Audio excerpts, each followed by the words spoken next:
Karibu katika taarifa yetu ya habari kutoka idhaa hii ya Kiswahili Radio Fortune Africa leo jioni. Kutoka idhaa hii tumekuandalia mengi, ikiwa ni pamoja na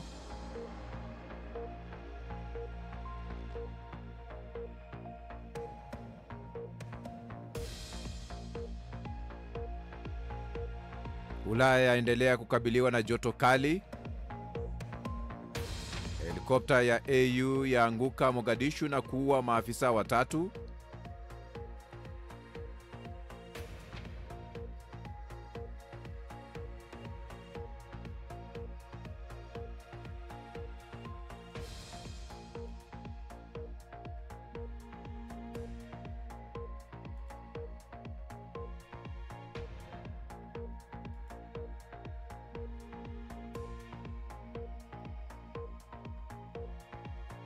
Kassim Majaliwa jiondoa kwenye kinyang'anyiro cha kugombea ubunge Oktoba 25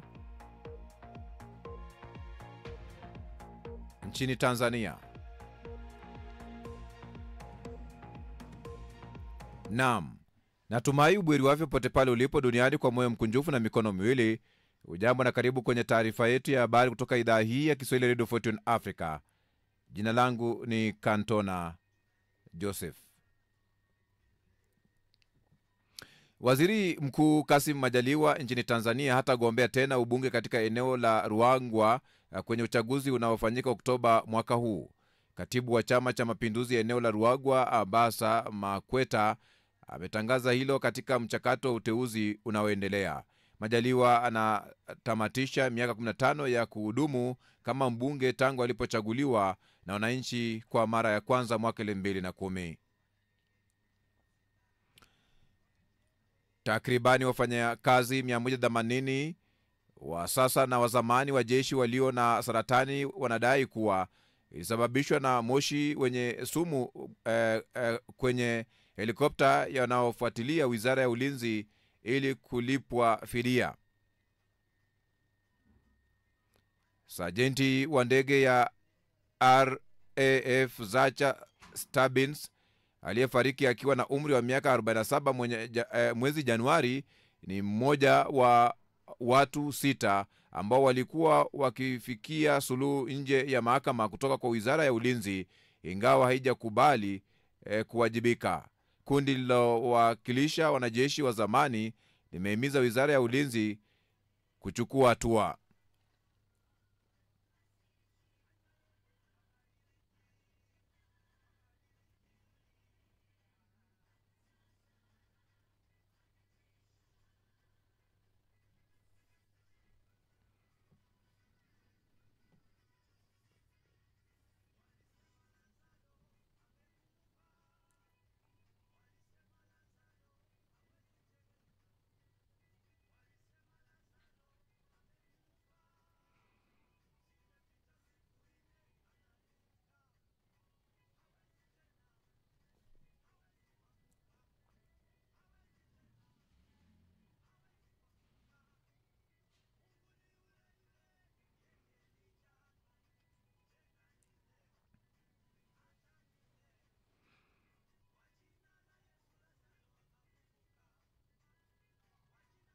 Iran imetangaza kusitisha rasmi ushirikiano wake na shirika la kimataifa la kudhibiti nishati la nyuklia IAEA. Kutekelezwa na kwamba Baraza la Juu la Usalama wa Taifa ndilo litakalofuatilia na kusimamia utekelezwaji wake. Vyombo vya habari vya serikali ya Iran vimethibitisha kuwa sasa sheria hiyo imeanza kutekelezwa. Sheria ya kusitisha ushirikiano na shirika la kimataifa la kudhibiti matumizi ya nishati ya nyuklia imepitishwa ili ianze kutekelezwa. Rais amevijulisha vyombo vya serikali kuhusu sheria hiyo kwa ajili ya utekelezaji. Muswada huo ulipitishwa na bunge wiki iliyopita na baadaye kupitishwa na Baraza la Walinzi wa Mapinduzi. Haijafahamika wazi hatua hiyo itawaathiri kwa kiwango gani wakaguzi wa IAEA ambao walikuwa na jukumu la kutembelea maeneo ya nyuklia ya Iran, lakini balozi wa Iran katika Umoja wa Mataifa Amir Said Iravani tayari amesema kuwa kazi ya wakaguzi hao imesitishwa pia. Iran imekuwa ikikosoa mwenendo wa mkuu wa IAEA Rafael Grossi, ikisema amekuwa na kauli zinazokinzana kuhusu mpango wa nyuklia wa nchi hiyo. Kufuatia hatua hiyo ya Tehran, Israel imetoa wito hivi leo wa kuchukuliwa hatua za kimataifa zitakazoweza kutokomeza mpango wa nyuklia wa Iran, huku waziri wa mambo ya nje wa Israel Gideon Sar akizitaka Ujerumani, Ufaransa na Uingereza kurejesha vikwazo vyote dhidi ya Iran chini ya utaratibu wa makubaliano ya kihistoria ya nyuklia ya mwaka 2015. Licha ya kuwepo makubaliano ya kusitisha mapigano yaliyoanza kutekelezwa takriban wiki moja iliyopita, mahasimu hao wawili katika eneo hilo la Mashariki ya Kati wameendelea kutupiana lawama. Iran imeituhumu Israel kwa kujaribu kuvuruga amani ya nchi hiyo na kwamba jeshi la walinzi wa mapinduzi ya Kiislamu limewakamata maafisa 5 wanaoshukiwa kuwa mawakala wa Israel katika mkoa wa Sistan na Baluchestan. Israel kwa upande wake imesema imewakamata wanachama wa kundi la kigaidi linaloungwa mkono na Iran kusini mwa Syria.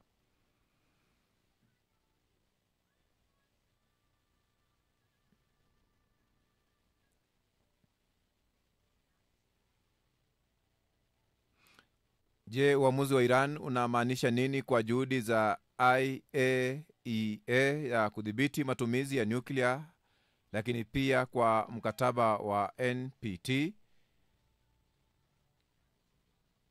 Kwa na mtazamo ufuatao. Msimamo huu uliotangazwa au uliochukuliwa na Iran una malengo mawili kwa mtazamo wangu. Kwanza ni wa kisheria na wa pili ni wa kisiasa. Mtazamo wa kisheria ni kwamba Iran imehisi kwamba ile haki ambayo kila nchi mwanachama wa shirika hilo ambayo imetia saini mkataba wa kuzuia uundaji na uenezaji wa silaha za nyuklia wa NPT wa kuweza kunufaika na nishati ya atomiki na kulindwa na shirika hilo katika shughuli zake hizo, Iran inahisi kwamba usalama huo na hakikisho hilo imelikosa. Iran imehisi kwamba hata baadhi ya taarifa zake za muhimu sana, labda nyeti na za siri, ambazo imelipatia shirika hilo zimeweza kuwafikia wale ambao ni maadui zake kama Israel na Marekani, na ndio maana hata viongozi wa Iran wametoa baadhi ya kauli za kumtuhumu mkurugenzi mkuu wa IAEA Rafael Grossi kwamba pengine ni jasusi wa nchi hizo anayechukua hatua dhidi ya Iran. Na jingine ambalo Iran katika mtazamo wa kisheria imevunjika moyo na swala hili ni kwamba mkurugenzi mkuu huyo wa IAEA ameshindwa kutoa kauli ya kulaani mashambulio yaliyofanywa na Marekani na Israel dhidi ya vituo vya nyuklia vya Iran. Lakini nyingine ikiwa ushirikiano na ambacho kinachagua chaguo jingine ambalo si chaguo pengine la kimantiki sana kwa mtazamo wa sheria za kimataifa ni Iran pengine kufikia uamuzi hata wa kujitoa katika mkataba wa NPT kama ilivyofanya nchi kama Korea Kaskazini na kuamua sasa kuendesha shughuli zake za nyuklia kwa njia ya kificho na hata pengine kufikia hatua ya kubadilisha msimamo wake uliotangaza hapo kabla. Wengi wanaamini kwamba lau kama Iran ingekuwa kweli ina silaha za nyuklia, Marekani na Israel zisingeishambulia kijeshi. Kwa hivyo inahisi kwamba haiko katika amani na pengine njia pekee itakayobakiwa nayo ni kuchukua pengine hatua hiyo. Na itakapo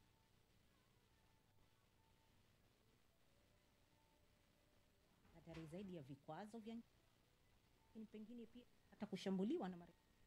Yote endapo Iran itafikia kuchukua hatua kama hiyo, itakuwa na mazingira magumu zaidi na kuweza kutoa kisingizio kikubwa zaidi kwa nchi za magharibi zikiongozwa hasa na Marekani kuweza hata kuchukua hatua tena za kijeshi za kuishambulia kwa sababu ya mpango wake wa nyuklia.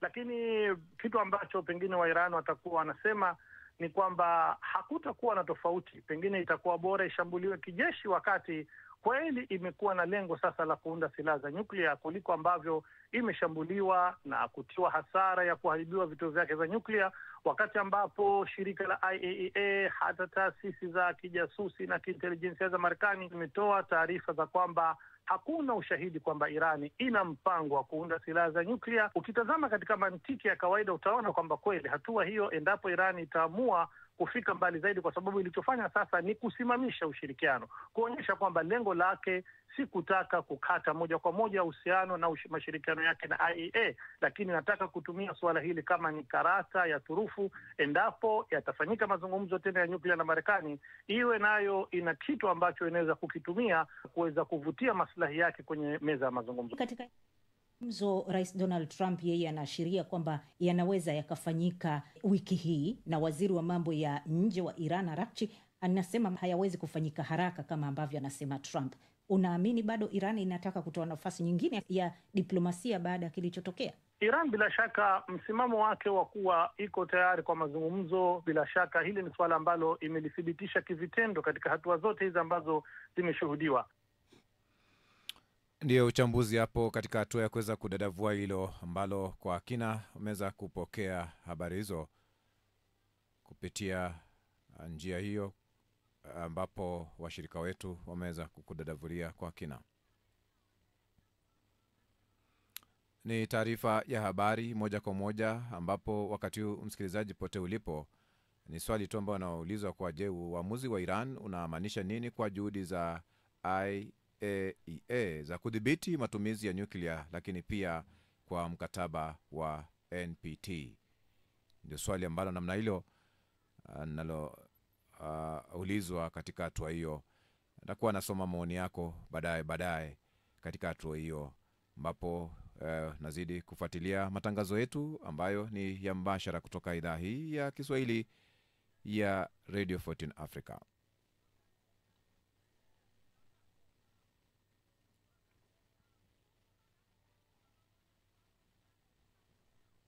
Vita yataendelea. Afisa mwandamizi wa Hamas Taher Annun amesema kundi hilo lipo tayari na makini kufikia makubaliano, lakini tu iwapo kutakuwa na kuondoka kwa jeshi la Israeli na kumaliza kabisa vita hivyo. Katika ukanda wa Gaza, wakazi waliochoshwa na vita hivyo wameelezea matumaini ya kuwepo na mwafaka. Muda Gauda, mama watoto 8 waliohamishwa kutoka Beit Lahia, amesema anatamani Hamas ikubali pendekezo hilo ili watoto wake waweze kurudi shuleni kwao na kupata chakula. Tumechoka kabisa. Vita vina miaka karibu 2 sasa. Tulifukuzwa, tukachoka, tukateseka kwa njaa, mashambulizi, uharibifu na kila aina ya mateso duniani. Sisi watu wa Gaza tumeyaona. Zaidi ya Wapalestina 57,000 wameuawa kwa mujibu wa Wizara ya Afya ya Gaza, huku mashambulizi ya anga ya Israeli yakiendelea hata kwenye maeneo yaliyotangazwa kuwa salama. Dr. Mustafa Barghouti, mwanaharakati wa Palestina na mwanzilishi mwenza wa mpango wa kitaifa wa Palestina, amesema ingawa usitishaji vita wa muda unakaribishwa, lakini hautoshi. Wapalestina wanatamani sio tu usitishaji, bali kumalizika kabisa kwa vita hivi vya kikatili ambavyo wanaviona kama mauaji ya halaiki na adhabu ya pamoja, ikiwemo matumizi ya njaa dhidi ya watu zaidi ya milioni 2 wa Gaza. Tunahitaji mwisho wa vita, sio tu usitishaji wa muda. Huku vifo vya raia vikiongezeka na diplomasia ikining'inia kwenye uzi mwembamba, siku chache zijazo zitaamua iwapo pendekezo hili la usitishaji vita ni fursa ya mabadiliko au sura nyingine ya tumaini lililopotea katika vita hivi vya muda mrefu na vya uchungu.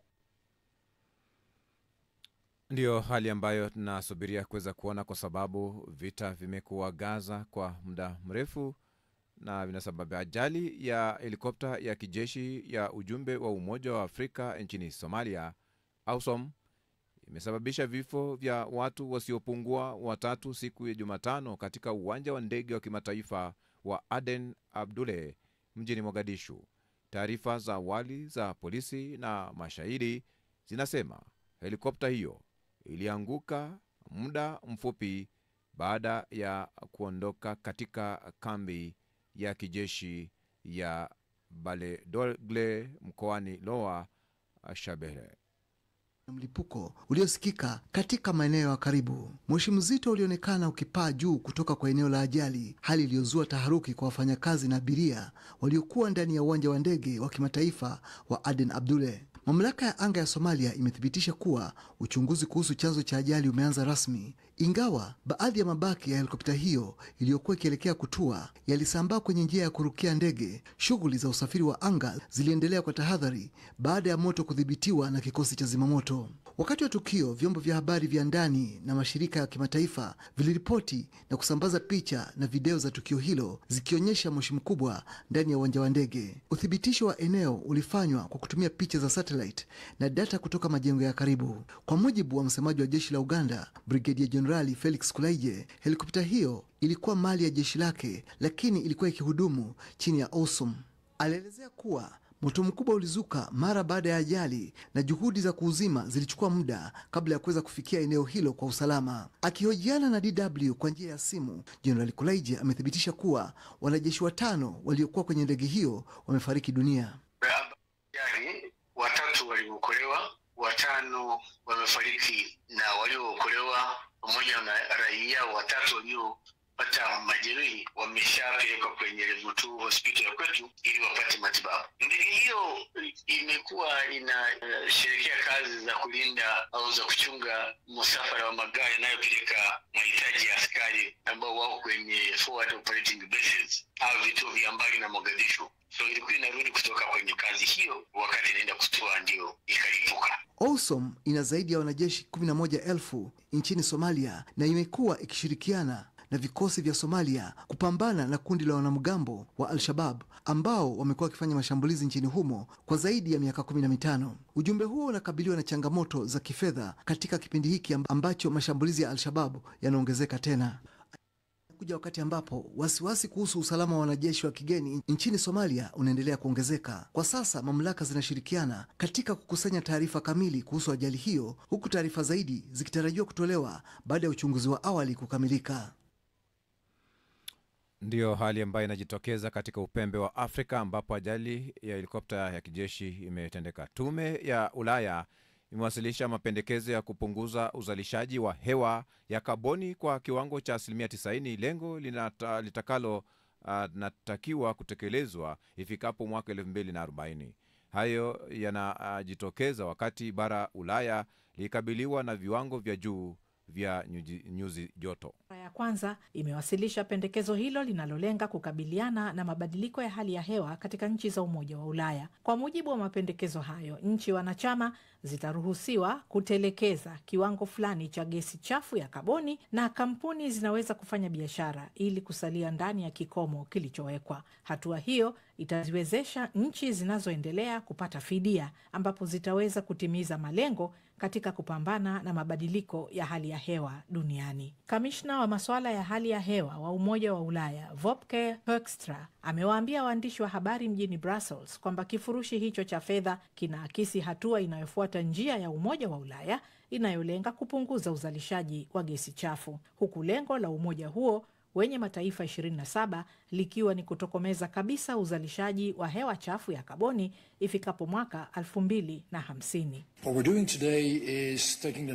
Tunachofanya hii leo ni kuchukua hatua inayotuelekeza katika njia ya Umoja wa Ulaya ya kupunguza uzalishaji wetu wa gesi ya kaboni. Tunafanya hivyo kwa kuifanyia marekebisho sheria ya hali ya hewa ya Ulaya itakayowezesha kupunguza uzalishaji wa hewa ya kaboni kwa 90% ifikapo mwaka 2040. Mapendekezo hayo bado yanahitaji kuidhinishwa na nchi wanachama wa Umoja wa Ulaya na pia Bunge la Ulaya.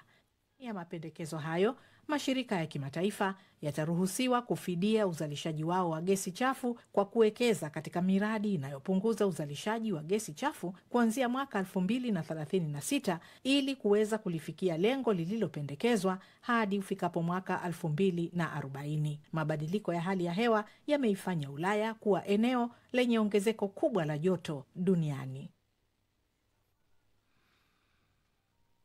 Ndio swala ambalo namna hiyo linakumba bara Ulaya kwa sababu ya nyuzi joto ambazo zimeongezeka katika eneo hilo, na hatua hiyo basi ndio hali ambayo inasababisha mjadala mpana unazidi kuendelea kutokana na hali ya anga na nyuzi joto katika maeneo ya bara Ulaya. Rapa wa Marekani Kanye West amezuiwa kuingia Australia kutokana na wimbo wa kumtukuza kiongozi wa Nazi Adolf Hitler.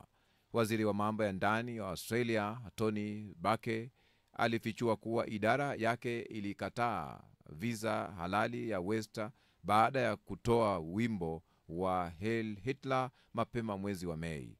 Wimbo wa Westa umeshutumiwa sana na umepingwa na kupigwa marufuku kwenye majukwaa mengi. Rapa huyo mwenye utata anayejulikana pia kama Ye anajitambulisha kama mnazi na anajulikana kwa maoni yake ya chuki dhidi Wayahudi. Amemuoa mbunifu wa Australia Bianca Sensori.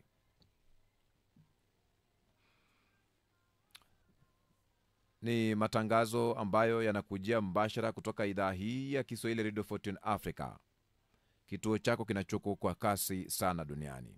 Wakati huu basi tunakuomba mpenzi msikilizaji, simama na kituo hiki kufikia malengo yake. Uratibu kwenye hatua ya kununua transmitter yenye uwezo wa kurusha matangazo yake mbali na kwa njia nzuri atakayotanua wigo letu na kuwafikia mamilioni ya watu kwa njia ya FM.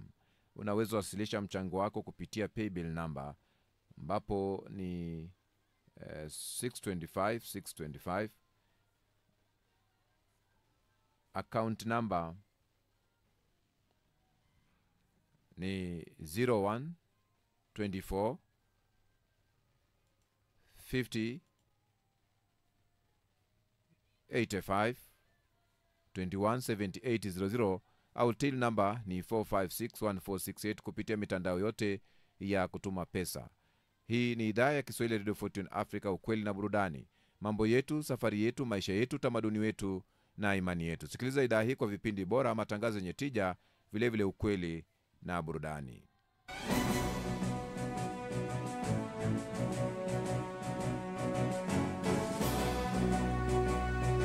Unaweza kutufuatilia kwa kujisajili nasi, subscribe au follow kwenye YouTube channel yetu, Facebook, TikTok, Twitter na majukwaa mengine ili kupata video nyingine za kuvutia. Unaweza vile vile kupenda, like kama umevutiwa, na vile vile unaweza kutoa maoni yako. Je, ungependa mada ya aina ipi zaidi kwenye video zetu, ikiwemo za habari na vipindi? Tuandikie.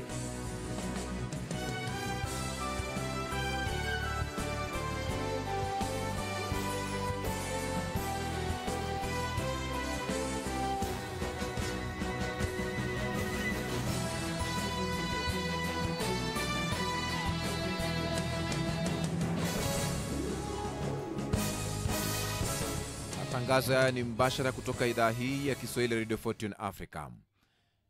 Moja kwa moja, msikilizaji, Marekani imesitisha baadhi ya shehena za silaha kwenda Kyiv. Ikulu ya Marekani imesema, huku vita vya Urusi dhidi ya Ukraini vikizidi kupamba moto. Uamuzi huu unachukuliwa kuweka maslahi ya Marekani mbele kufuatia tathmini ya idara ya ulinzi kuhusu msaada wa kijeshi na usaidizi wa Marekani kwa nchi zingine. Msemaji wa White House Anna Kelly amesema Jumanne Marekani imetuma makumi ya mabilioni ya dola ya misaada ya kijeshi kwa Ukraine tangu Urusi ilipoanzisha uvamizi wake mwezi Februari mwaka wa 2022 na kusababisha baadhi ya katika utawala wa Trump kueleza wasiwasi wao kuwa akiba ya silaha ya Marekani ni ndogo sana. Serikali ya Ukraine haijatoa maoni yoyote kuhusu tangazo hilo. Maafisa wa Marekani hawakusema mara moja ni usafirishaji upi uliokuwa ukisitishwa. Kiongozi wa Buddha wa Tibet aliye uhamishoni Dalai Lama amesema ataridhiwa na mrithi baada ya kifo chake, akijibu rasmi uvumi wote kuhusu iwapo taasisi hiyo yenye umri wa miaka 600 itakufa pamoja naye.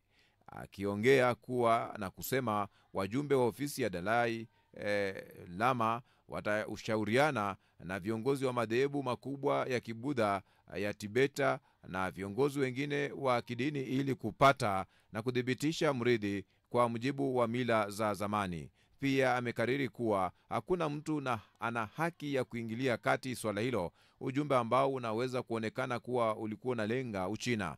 Mnamo mwaka 1959 baada ya kushindwa kwa uasi dhidi ya utawala wa China huko Tibeta, Dalai Lama alikimbilia kuvuka mpaka na kuingia India.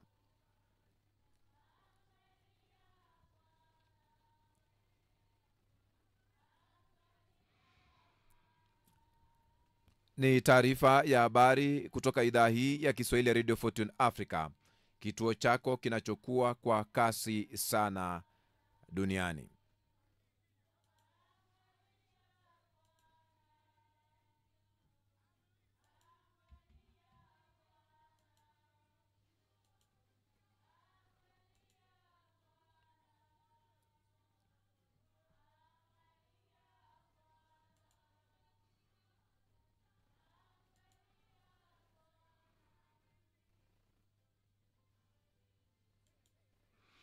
Mtu mmoja ameuawa na wengine 10 kujeruhiwa baada ya shambulio la wanajihadi dhidi ya vituo vya jeshi nchini Mali. Shambulio hilo la tarehe 1 mwezi huu mwaka huu ilitekelezwa katika miji 7 ikiwemo Kayesa na Nioro du Sahela. Taarifa kutoka ofisi ya gavana wa Kayesa zinasema makazi yake yalishambuliwa na kuharibiwa, lakini hali kwa leo imetulia na shughuli zinaendelea kama kawaida.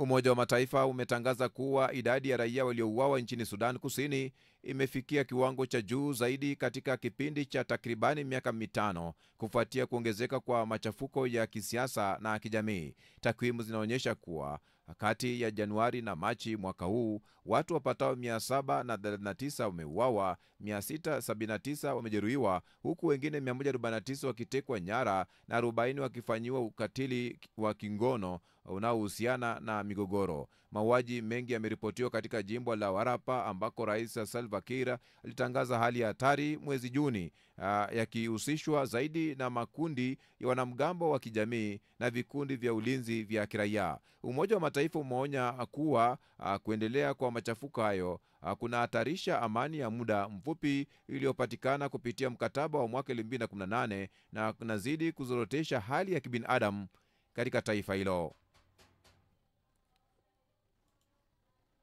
Watu wawili wameripotiwa kufariki dunia baada ya kuwazima moto kupata miili yao wakati wa shughuli za kuzima moto kabla katika eneo la Catalonia nchini Hispania siku ya Jumanne, wakati huu bara la Ulaya likabiliwa na joto kali. Katika taarifa iliyotolewa na mamlaka ya Catalonia, miili hiyo miwili ilipatikana baada ya moto kuzimwa katika eneo la Torrefeta karibu na mji wa Cosco. Bara la Ulaya kwa sasa linapitia viwango vya juu vya joto kupita kawaida, hali ambayo shirika la hali ya hewa la Umoja wa Mataifa limetaja kuwa inazidi kushamiri kutokana na mabadiliko ya tabia nchi yanayochochewa na shughuli za kibinadamu. Rais wa Marekani Donald Trump ametangaza kuwa Israeli imekubali masharti muhimu ya kufanikisha kusitishwa kwa mapigano kwa siku 60 huko Gaza.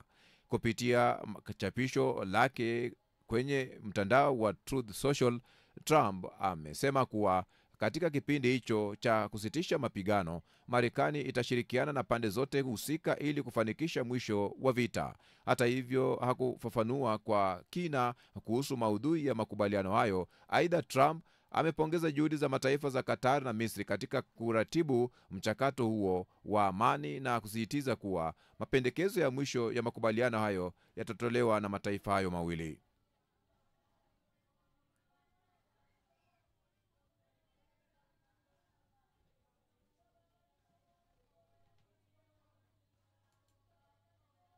Ibada ya ukumbusho mwanablogi na mwalimu Elbert Ojwang imeendelea na kufanyika leo katika kanisa la Ridgeways Baptist jiji kuu la Nairobi kuelekea mazishi yake katika kaunti ya Homa Bay magharibi mwa Kenya. Ojwang alifariki dunia akiwa mikononi mwa polisi, hatua iliyopelekea maandamano makubwa kulaani mauaji yake.